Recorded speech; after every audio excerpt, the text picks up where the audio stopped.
ঘড়িতে এখন 7টা 4 বাজে, আর আমি উঠে দাঁত ব্রাশ করে নিলাম। নিয়ে দেখো একের পর এক কাজ, মানে কাজ দেখে তো মানে মাথা খারাপ হয়ে যাবে। এবার শুরু করে দিলাম একের পর এক কাজ। প্রথমেই বিছানাটাকে ঝাড়ছি, আর কাঁচা কাল থেকে শুরু করে দেবো আমি, কারণ ওই যে ঘাটে ওঠা আছে পরশু দিন। তা এই গদিটারই ভালো করে ঝেড়ে নিয়ে তারপরে বিছানার চাদরটাকে টান টান করে দেবো। দেখো বন্ধুরা, বিছানাটা একদম টান টান করে ফেলেছি। আর এখন তো দেখো ঠাকুর পুজো নেই, বারবার মনে হচ্ছে যে ঠাকুর পুজো করতে হবে। আর দেখো ঠাকুরের পুজো হয় না, আর একটু ফুলও থাকে না, কেমন লাগছে।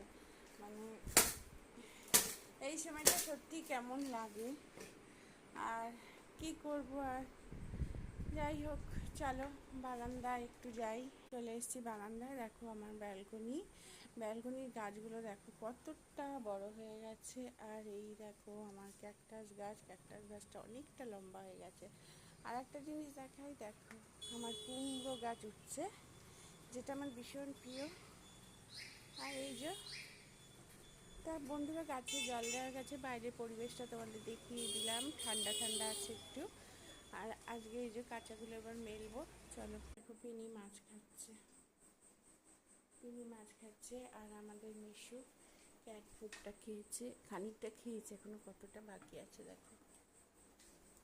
টেবিলটা গুছানো হয়ে গেছে আমার, তবে অনেক কাজ বাকি। আর কিছু কী রান্না করব সেটাই বুঝতে পারছি না, কারণ সিদ্ধ খাওয়া তো কত, কী আর রান্না করব। দেখো এই যে কালকে হিট দেওয়া হয়েছিল, তারপরে রান্নাঘরটা সুন্দর করে ক্লিন করে নিলাম আমি।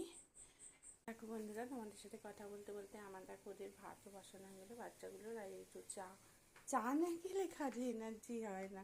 আর দেখো এই যে বাড়ির ভাতও ধুয়ে, মানে চাল দিয়ে হাঁড়িতে রেখে দিয়েছি। আর দেখো আমাদের যতই নিয়ম করতে হচ্ছে, বাচ্চাগুলো তো না খেয়ে থাকবে না, বাচ্চাগুলোর মাছ সিদ্ধ করে দেবো।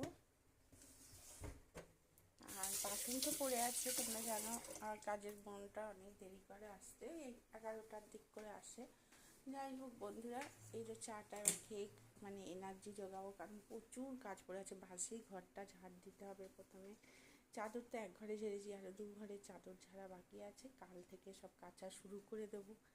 আর এই দেখো এখানে আমি মানে সব কিছু নামিয়ে ঝেড়ে দিয়েছি, সেটা তোমাদের সাথে শেয়ার করা হয়নি।